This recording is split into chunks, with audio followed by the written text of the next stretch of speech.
I'm Chris Carter of the Locked On Steelers podcast. Many fans are asking, what will it take for the Steelers to win a playoff game after now 7 straight years without doing so? We'll talk about that with Alan Saunders, who had a very interesting critique of Mike Tomlin and the Steelers during their playoff loss to the Bills, and discuss what Mike Tomlin can do better, as well as what the Steelers need to do to get there. That are grades from that playoff game, and are the Steelers' next quarterback not on the roster right now? All that and more here on the show. Let's get into it. You are Locked On Steelers, your daily Pittsburgh Steelers podcast, part of the Locked On Podcast Network, your team every day.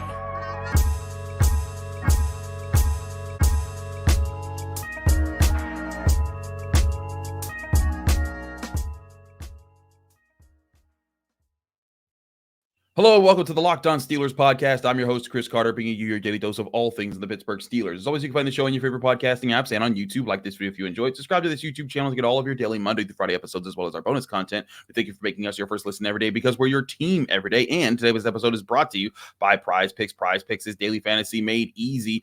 Go to prizepicks.com/LockedOnNFL and use code all lowercase LockedOnNFL for a first deposit match up to $100. And we are joined, as I said before, by Alan Saunders of SteelersNow.com. Alan, let's talk real quick here about an article that I really like that you wrote after the Steelers lost to the playoffs. yes, you. But I really liked it. It talked about how Mike Tomlin, was talking about how scared money don't make no money in some of the Steelers' previous wins that led to them getting to the playoffs. And then they didn't take that aggression in the passing game in this game, and how you thought that was part of what the playoff loss was. Can you go into kind of what your article was about? Yeah, I mean, I felt like there was a difference, right? In the Steelers team, the last 3 games of the regular season, down the stretch, everyone could see it, everyone could feel it. And there were reasons for that difference, right? I thought the new offensive coordinator situation with Eddie Faulkner and Mike Sullivan really started to find its stride in terms of game planning and in terms of play calling. I thought they did their best work over those last 3 weeks of the season. I thought the offensive line started to play better, especially in the run game, and that's why you got some of the best football we've seen out of Najee Harris in his Steelers career over that 3-game stretch. And obviously, Mason Rudolph executed the offense at a very high level. He didn't turn the ball over. He was finding the open guy. It sure seemed like there was tangible stuff, right? It wasn't just attitude. It wasn't just mindset. There was real stuff that you can point to. But there was also this attitude change, this shift, this adjustment that, hey, what do we have to lose? Let's play the 3rd-string quarterback. Maybe it'll be better. What do we have to lose? Let's try a guy who hasn't been an offensive coordinator since 2010 at Ball State. Maybe it'll be okay. Maybe it'll turn out to be good. There was a what do we have to lose mindset that this team embraced down the stretch that worked, that found solutions that worked. And I felt like in the playoff game, they lost that mindset. They lost that scared money, don't make money thing that had been their mantra, right? I mean, it was from a game plan perspective, I thought it was very conservative. I didn't think that they attacked the Buffalo Bills in a way that worked, that made sense. And it felt very much like a team that was afraid of the conditions, afraid to push the ball down the field. I don't know. It just was not aggressive. It was not an aggressive game plan. It was a very steady game plan. And that's not what we'd seen from this group the last few weeks. We saw a crazy aggressive game plan to push the ball down the field against the Bengals. Then we saw a very different game plan against the Seahawks and the Ravens when they went big personnel and ran it down their throats. I just didn't see that level of intentionality. I didn't see that aggression in the game plan and the offensive play calling. And I didn't see it from Mike Tomlin either, in terms of just the way he managed the game. They didn't call their timeouts on defense at the end of the first half to try to get the ball back. Like what? I felt like that was something that was missing from the team in the playoffs that was not there, that had been there that stretch run. Now, look, they turned the ball over twice. They didn't get any turnovers. Buffalo's a better team. They're on the road. If you do that, you lose most of the time no matter what happens. But I really felt like that was a thing that maybe could be a tangible lesson that could come out of this season that could carry forward into 2024 and beyond, that now I'm questioning if that was a lesson that was actually learned or if those things were just done out of circumstance and maybe aren't going to be applied going forward. So that's where I was going to go to next. So what was that the biggest reason? Because I know the answer to this question because you had this debate with someone on Twitter, but someone said, yeah, so Tom was the reason they lost the playoff game. And you were like, no, that's not what I was saying. Like I said, they could have been better here. And this is something that could have helped them. But that wasn't the crux of why. Because again, they lost that game because they George Pickens fumbled a 9-yard pass that could have set up a really good drive when they could have gotten to it. And then Mason Rudolph threw an interception. I also wonder if in the end zone, 14-point swing on that one. A 14-point swing, a 14-point game. But also, I wonder this, and I'm not saying this should to stop someone from calling more pass plays, but I wonder if early on in that game when the Steelers were able to move the ball, but you had a fumble from Pickens and then a fumble from Pat Freiermuth that if it doesn't glance off his helmet while his foot is out of bounds, it's Bill's ball and it's even more of a disaster. You're looking at man, like our receivers can't even hold on to the ball right now. And I was thinking like, I kind of get trying to trust the running backs, but I also get you got to take shots. But I wanted to get your perspective as far as like why that isn't the crux of really what would cost the Steelers in this game. Yeah, I mean, look, any path to the Steelers winning this game involved the Bills playing along and letting them in it, right? And they didn't. The Bills played great. And so the Bills are a better team. They're better all around. They have a better quarterback. There's no reason that the Steelers should have won that game if Buffalo didn't let them in it. I do think the Steelers left some bullets in their gun. I think they did not give their best shot at winning this game. And that's what I highlighted when I was talking about those things in Mike Tomlin one, but it was like the Steelers left 2 bullets in their revolver and Buffalo had a flamethrower. Like it was just like it didn't matter if they had fired him. Now, maybe look, there's a universe where Josh Allen doesn't play so well. Maybe he has the 2 turnovers instead of the Steelers. And now we're talking about those things I talk about being the reason that the Steelers lost the game. That's possible. And that's why I thought it was an important thing to take out of that game, because if we're talking about Mike Tomlin, like I think he's a conservative game coach. I think to a fault. I think we've seen it enough over 17 years where he doesn't do enough things like trying to get that extra possession at the end of the half, and where they come out in these playoff games maybe a little bit tight, maybe a little bit conservative. Like I think that could have been a thing where, look, the Steelers 2023 season is going to be remembered as a nothing.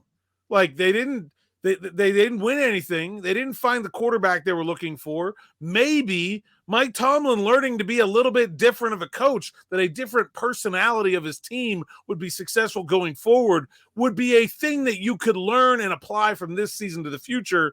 And now I'm not sure they even have that. And that's certainly something to worry about, but it doesn't mean that that's why they lost this game either.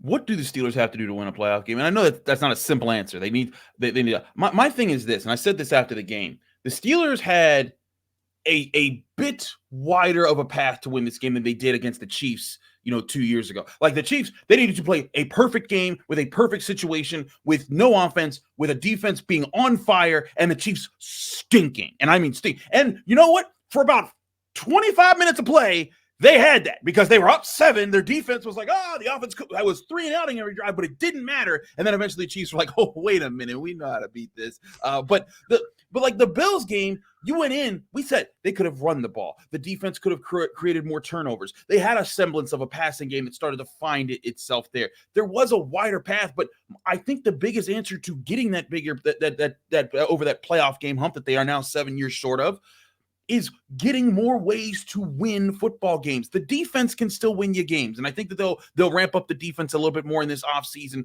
with some switches that can help them there. But this offense has to be able to get started a lot faster than it did this year. They have to find something. And that way, winning with a more balanced team is the key there. Do you agree with that? Or is there something else that you think is even more important? No, I mean, I think it's they either need to find a quarterback or they need to find an offensive system that doesn't need one or the other. And, look, the second is very rare. Not to say the first is common. But really, I mean, how many teams are out there having consistent success without elite quarterback talent? Yeah. Shanahan, that's pretty much it, right? I mean, that's the list, basically. Nobody else other than him is doing it without elite quarterback talent. So, find quarterback talent. I mean, I think and it doesn't need to be elite quarterback talent to win you a playoff game. If that's what you're talking about, look, the Lions, I mean, it's not like Jared Goff is top of the league. Like that's a model that you can follow. Like the Buccaneers, not like Baker Mayfield. I mean, he's going to be a free agent this year. He's not going to get $15 million a season. It doesn't need to be great quarterback play, but it's got to be better than what they got this year. Even what they got this year from Mason Rudolph in a 4-game sample. Like, it's got to be better than that. They've got to get at least good quarterback play. Guys in that 5 to 12 range, if you're talking about NFL quarterbacks, they've got to get at least there. And then they've got to find a better offensive scheme. I really think that if you look at the talent on paper, I tried to get some guys to talk about this in the locker room clean out day, and no one's really seemed to want to bite. But if you look at the skill talent on paper, there's not that big of a difference between the Steelers and the Bills. And I don't think that the Bills have a great offensive line. And I think the Steelers probably have a better defense.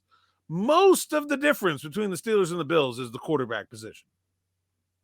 I agree. And I think that's a big thing that they need to answer. We'll get to the quarterback question in the third segment. But next, we do have Stars and Skulls for the last game of the season. We will be doing a full culmination Stars and Skulls, probably starting next week as I go position by position and give you my totaling of all the grades through all the season, and then, giving you your final grades on each of the players. But to stay consistent, we will have Stars and Skulls grades here on the Locked On Steelers podcast for the playoff game. All that here and more. Stick with us. We'll be right back. But first, I want to remind you that today's episode is sponsored by BetterHelp Therapy Online. Sometimes we all need an opportunity to get things off our chest. Whether they're big or small, certain things can really start to get to you. It's important to let those things out, especially to someone who's unbiased on your life, like a good therapist. So today, I want to say how I really feel about something. You might even be thinking the same thing this week. Personally, I don't know about Alan, but I know that I'm going to be asked about 650 million times if Kenny Pickett or Mason Rudolph should start for the Steelers at quarterback next season. And for the record, that's the same amount of times that Heinz ketchup bottles are made in a single year. So knowing that I'm going to have to answer that question that many times is daunting. And it makes me feel like I'd want to rather get pancake blocked by Broderick Jones. But rather than do that, I'm going to go to a good therapist. And a great way to get that good therapist is BetterHelp Therapy Online. Therapy can be different for everyone. Most of the biggest problems are much bigger than your favorite sports team losing a big game. And you can get things off your chest every once in a while. If you're thinking of starting therapy, give BetterHelp a try. It's entirely online, designed to be flexible and suited to your schedule. Visit BetterHelp.com/lockedon and you'll get 10% off your first month. That's BetterHelp, HELP.com/lockedon.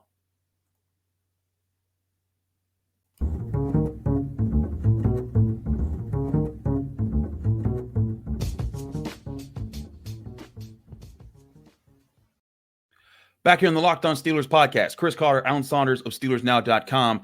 Alan, we're going to get to our grades here real quick. And these are the grades for the last game of the season, not the full grades for the whole season. Those will come probably starting next week if I'm able to get some time. I think I'm going to try to start them next Tuesday because I got a trip to get back from on Sunday for the Monday show. So all that being said, just a reminder, these are our grades. 1 to 3 stars are from good to elite. 1 to 3 skulls are from bad to all-time terrible. Let's start with the stars, and we're going to do this all in one segment, so we won't comment on every player. I gave 1 2-star grade, and that was no 3 stars, but only 1 2 stars. I gave it to Isaac Seumalo. I thought he was the strongest source of anything on the offensive line. I also gave 1-star grades to Highsmith, Benton, Golden, Hayward, Johnson, Deontay Johnson, Calvin Austin, Mason Rudolph. I gave him a star, even though he threw that interception. I thought he hung in there a lot in that game and at least gave them a solid effort. Landon Roberts, I thought, was the best off-ball linebacker they had in the game. Boswell for making his field goal and all his extra points in those conditions. Jalen Warren, Allen Robinson had some good plays, and I actually thought Dan Moore Jr. had a semi-decent game. He didn't give up as many pressures as other guys, and I thought he actually made some improvements in the run game. Yeah, it's a talented Buffalo edge rushing group. They don't have one guy that stands out, but they can really get after it. I thought the pass protection was okay, considering they were in a lot of 3rd and longs. They were in a lot of, and then they get down 2 scores. So it was a lot of pass rush for those guys. I thought Moore held up pretty well. Loved the variety of the passing game that they got involved. It seemed like they got Allen Robinson going. They got Pat Freiermuth before his fumble going. They got Calvin Austin involved. They got Jalen Warren out of the backfield. That was the one part of the offense I really thought seemed like it was going okay. Yeah, I thought so too.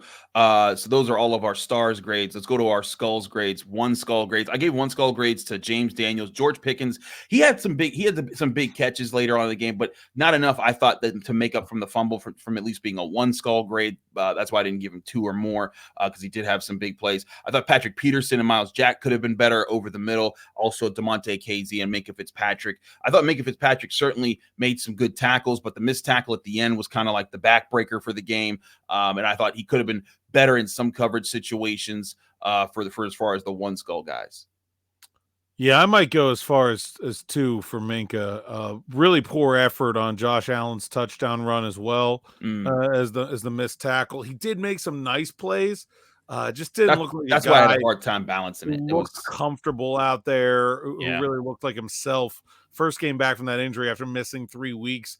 Tough spot. You feel for the guy. Obviously, generally a really good player. Didn't have his best game. DeMonte KZ, I thought was pretty rough coming back. Patrick Peterson, there was a miscommunication on the first touchdown between Peterson and Landon Roberts and Eric Rowe. Hard to tell who was at fault, but it looked like it was probably Peterson based on the way I would draw that up. So yeah, I think you got some good calls here. 2 skulls, 2 guys, Broderick Jones, Presley Harvin. Broderick Jones gave up, I think, 5 pressures during the game. It was it was probably one of his worst games, I thought. I thought there were some moments he was good in the run blocking game, but I thought like there were some times the Bills kind of exposed him. It wasn't the worst game I've seen ever from a tackle. It wasn't like Dan Moore Jr. at his worst, but it was a rough experience. I think it needs to be a growing game for him. And then I also had Presley Harvin with 2 skulls, because why not Presley Harvin? Like, I thought Andrew Filipponi, who I don't agree with a lot of the things that he says all the time, but he had probably the tweet of the game when he was like, well, that even things out. The Bills don't have a punter. Neither do the Steelers. And I was like, that actually is kind of funny there.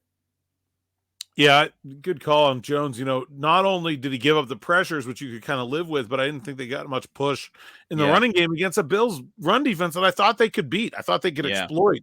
They just didn't get a lot of push up front. I feel like that kind of falls to him as maybe the guy who's the biggest run first blocker on that offensive line. He's not providing a lot of pass protection, value, so he's got to find a way to do it in the run game, and I don't feel like he was able to. 3 skull grade here, Mason Cole. Ed Oliver chewed that man up. This was my pregame matchup, overlooked matchup in my pregame primer, and boy, I think that one is about definitively a victory for the Bills as you could possibly get. It was ugly. 6 pressures up the middle. Again, that's a testament more to how Mason Rudolph continued to hold the pocket and maneuver the pocket. Is when you get 6 pressures from your center, you're in a lot of trouble. And I thought it was impressive how he maintained himself in the game for that. So Mason Cole continuing the path that he's been on this year with bad grades. I want to quiz you here. I'm going to see if you've been paying attention. I do have one more grade here, and it is 1 bus ticket grade. Ooh. Who did I leave out? That's the bus ticket grade here, Alan. Mother Nature is getting a bus ticket this week. I got it right here I went through some stuff up in Buffalo. I don't know if you were following on social media. It was disgusting. First of all, we had to have the game pushed back. It was like 6-inch-an-hour snow. It hurt to have your eyes open outside. You couldn't see 50 feet in front of you. You and Nick's videos were hilarious. You're like, I don't know if I'm in Buffalo right now, but you couldn't tell. I was inside the snow globe, and somebody was just shaking the crap out of it. It was bad. It was bad. So Mother Nature gets my bus ticket. So you have a Steelers player bus ticket from this grade that we have not mentioned. From this game. No, I don't have it. Where are you going with this? The answer is you, Alan Me? Saunders. Because you brought you gave the 3 skull grades to Mother Nature, and then all of a sudden, all of this stuff happened. With the game. She's getting the bus ticket this weekend. I don't have to go outside for another 6 months. So I don't care what happens out there. If there's retribution for this grade, you're gonna make it snow in Mobile, Alabama for the Senior Bowl. It's gonna be your fault. She can't get me there. She can't get me there. It's warm in Alabama. No, because I'm mad. The owners' meetings are in Florida. Maybe there'll be a hurricane. but no, seriously, no, I'm mad at you, not just because they moved the game and hashtag blame Alan Saunders. If they didn't move the game, I'm saying the Steelers would have won. I'm not saying, I'm just saying. But so in seriousness, I'm not mad at just about that. But then I wake up Tuesday morning after the game. I'm like, all right, we're gonna go to the Steelers facility, get some locker room today, stretching. I look outside and my car is covered and the snow everywhere, and I'm like, Alan, dang it, this is all your fault. So bus ticket for Alan Saunders for coming at Mother Nature. Mother Nature, stop coming at me. Go at that man. He don't even live near me. Anyways, we gotta talk about the quarterback situation. We'll get serious for a minute here. On the Locked On Steelers podcast, Chris Carter, Alan Saunders. Will the Steelers get a quarterback not on their roster who might become a starter next year? Discuss that after this. But first, I want to remind you that this show is brought to you by LinkedIn. LinkedIn, with these days, every new potential hire can feel like a high-stakes wager for your small business. You need the right people on your team to help your small business fire on all cylinders. LinkedIn Jobs is here to make that easier, to find people that you want to talk to faster and for free. Create a free job post in minutes on LinkedIn Jobs to reach your network and beyond to the world's largest professional network of over 810 million people. Then add your job in the purple hashtag hiring frame to your LinkedIn profile to spread the word that you're hiring so your network can help you find the right people to hire. Simple tools like screening questions make it easy to focus on candidates with just the right skills and experience so you can quickly prioritize who you'd like to interview and hire. It's why small businesses rate LinkedIn Jobs #1 in delivering quality hires versus leading competitors. LinkedIn Jobs helps you find a candidate you want to talk to faster. Did you know every week nearly 40 million job seekers visit LinkedIn? Post job for free at linkedin.com/LockedOnNFL. That's linkedin.com/LockedOnNFL. We're also brought to you by Game Time. Game Time is the website you can go to right now to buy tickets to your favorite events without it being stressful. Game Time is the fast and easy way to buy tickets, whether it's a sporting event, concert, comedy event, theater, musical theater, anything near you. Game Time is most likely having the tickets. They have killer deals on last-minute tickets at the end. They have a best price guarantee that can't be beat, so you can stop stressing over the tickets and start getting hyped for the fun that you're about to have. For example, even if it's up to an hour after your event has started, if you're trying to get tickets and you're trying to figure out the best prices, you could go to the ticket booth and you can see what the views are, but you're probably not getting the best prices. You go to a scalper and you probably get some amazing prices, but you don't know if you're getting scammed with a bad ticket. Well, Game Time is the best of both worlds, because if you download the Game Time app right to your phone today, you can look not only at the best prices for the event that you're going to, but also see the view from your seats so you know you're not getting scammed. And they're so confident in Game Time that they're giving you the best prices. They promise you that if you get tickets through them and you find tickets to the same section in a row for less somewhere else, Game Time will credit you 110% of the difference. Snag the tickets without the stress with Game Time. Download the Game Time app, create an account, and use code LOCKEDON for $20 off your first purchase, or go to the website gametime.co. Terms and conditions apply. Create an account and redeem code LOCKEDON for $20 off. Download Game Time today. Last minute tickets, lowest price guaranteed.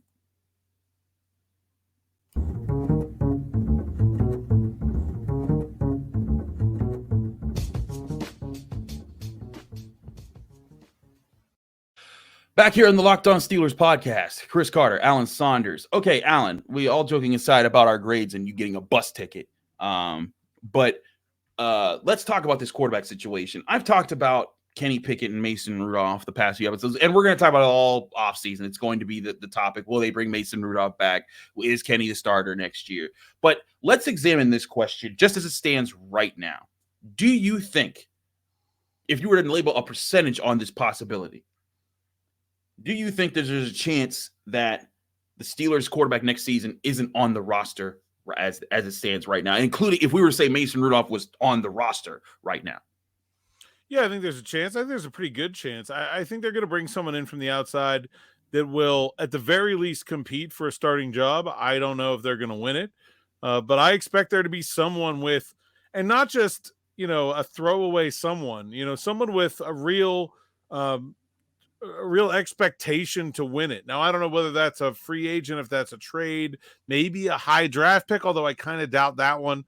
I think someone more along the lines of someone like a Russell Wilson, a Ryan Tannehill, a Kirk Cousins, a Baker Mayfield, someone that has been a starting quarterback in the NFL that has a reasonable expectation to be one again, and someone that if Kenny Pickett beats them out in a real fair competition would be a sign that he really is a lot better suited to be able to lead this team to victory than he was a year before.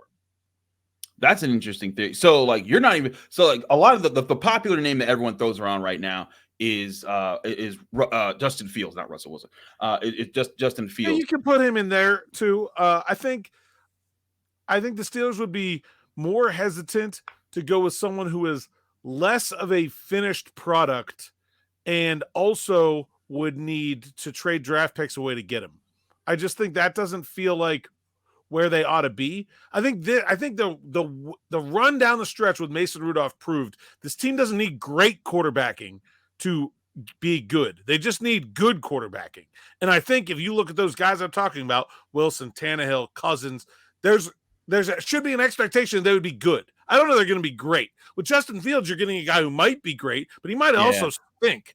And I think you have that already in Kenny Pickett. You have might be great, but might also stink. They don't need another one of those. They have a need for someone who is definitely not going to stink and who is going to have a very, very, very high floor in terms of the ability what they're going to bring to the table. And I think they will be able to find someone like that on a reasonable contract because it's a really, really tantalizing opportunity. I don't know how many starting roles Ryan Tannehill is going to get offered. I don't know how many starting roles Russell Wilson's going to get offered. Those are guys that are late in their career. This is a team with average to good quarterback play that could be a Super Bowl contender. Considering the talent around them, I think there's a lot to offer for a guy like that.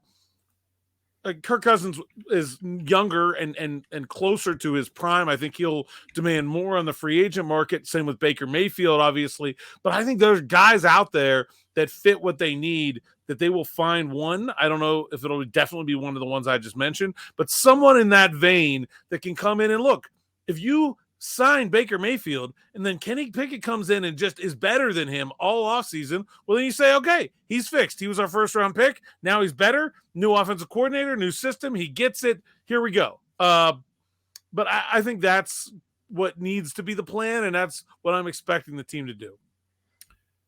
Here are some of the names that you're talking about here. Kirk Cousins, Ryan Tannehill, Jacoby Brissett, Tyrod Taylor, Sam Darnold, Baker Mayfield, Jameis Winston. I used to call him Jameis all the time. I don't know why I did that. Joe Flacco, Josh Dobbs, and then we start getting into all the crazies like that. But I feel you on this, and Russell Wilson obviously will probably be into that with the thing the Broncos are going through right now. But Geno Smith also with a changeover in Seattle. I didn't think about that. Yeah, available that's sort of in that realm as well. We can throw his name in there too. So, I mean, all those are interesting names, but here's my question to you. With all the needs that this team has, and we'll go over them as this offseason continues, center, defensive line, offensive tackle, a cornerback, linebacker, safety. You could make a legitimate claim to a lot of positions of need that this team has going into this offseason.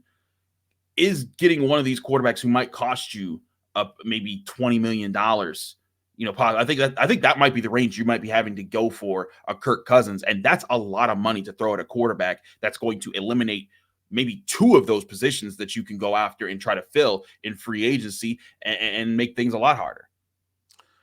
I think you just owe it to guys like TJ Watt and Cam Hayward to try to do it. I don't know how you can run it back with these guys that are not young and say, I don't know, we're going to figure out the most important position on the field. We'll see how it goes. I just don't think can be the plan. I think they need to have someone who's more experienced.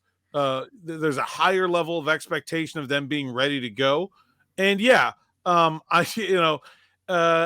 I am not one of those people that will stand here and tell you that the salary cap is not real. The salary cap is very real. But hey, look, if I'm Cam Hayward and I'm owed $16 million next year, and I'm kind of on the fence about whether I'm coming back or not, and I say okay, I feel better. Here we go. I'm going to come back. And Omar Khan comes to me and says, hey, Cam, I need $10 million to sign a quarterback. What can we do about this contract? Void years. I'm going to make something happen. Okay. Yeah. Hey, well, let's push some of this money to like 2035. All right. Okay, cool. Sounds good to me. Like I'll be here when it's here. Like I think that there's ways you can make the cap work, and the Steelers have a lot of money tied up in core guys that want it. Like, how much of their cap is like? There's some obvious moves, right? They're going to lose Chooks. They're going to lose Mitch Trubisky. They're going to do something with Allen Robinson and Pat Peterson's. But those are like the core guys: Minka, Deontay Johnson, Alex Highsmith, TJ Watt, Cam Hayward. Like these guys that have these big contracts, they'll work with the team to make the team better. They'll make the cap fit if they need to. I'm not worried about the cap. I think the draft picks, but using a first-round pick on another quarterback or trading like a second and a third to get Justin Fields, to me, that feels much more painful for the team to lose, because that's what they need to do to plug all those other holes that you were just talking about. Agree. And they need draft pick because they need young talent at those positions that's going to develop with the team and be part of this core building forward. I agree with that assessment as far as that. And that's another reason why I'm shaky on Fields, because if it takes anything more than a fourth, which I think it will, if I'm the Steelers, I'm not in on that. And I like Justin Fields. I loved him coming out of college. I think that if he's in the right situation, he can be very dangerous. I'm just not 100% sure if that's something you could bet on right now, because not only would you be trading to get him, let's say you hit on him or he does like mildly well and he wins the QB1 job, you have to pay him after next season. And if you don't have, and if he's not the guy, if you don't hit on him, he's gone after that season. Then effectively you would have traded a day 2 pick or 2 day 2 picks for a 1-year rental that didn't start for you. So again, that's just that's a high risk. The cost to benefit analysis there is tough to grade out for Justin Fields. I think anybody that's trading for Fields is going to sign him an extension as part of the trade, but I think that I just think there's too much risk in the player compared to what the Steelers have. Like, if the Steelers didn't have Kenny Pickett on the roster, I could see wanting to swing for some upside. They have a potential upside guy. And I believe the reports that have been out there that the Steelers have not given up on the idea that Kenny Pickett could be good. I think we've talked a lot about the flaws in the plan when it came to Matt Canada and his quarterback development that should give good reason for a better OC and quarterback coach combo to be able to get more out of Kenny Pickett. I think that's real. But I do think they're going to come in with someone with a higher floor that can do what Mason Rudolph was able to do, or even better, or maybe at least have a more consistent ability to reach that level going forward. And I think, man, like, if you just had above average quarterback play on this team, it could be pretty good next year. I agree. That's what you need from this team. That's what you needed this year. They didn't find it with Kenny Pickett. They're still looking for that. That's going to be a big thing to continue to look at. He's Alan Saunders. Get him at SteelersNow.com. He does a lot of great work. Alan, thanks so much for joining us here. Follow him on Twitter at @asaunders_PGH. We actually made it under our buzzer here, so I'm going to get us out of here fast before Ross comes in and yells at me. But thanks to everyone for tuning into the Locked On Steelers podcast. I'm your host, Chris Carter. Follow me on Twitter and Instagram at Carter Critiques. Read my work at the Pittsburgh Post-Gazette. Find me here on the Locked On Steelers podcast every day, Monday through Friday. We're back tomorrow, hopefully with Jenna Horner. We think Mike Tomlin might speak on today, Thursday. And if he does, we'll have some reactions to that all here on the Locked On Steelers podcast.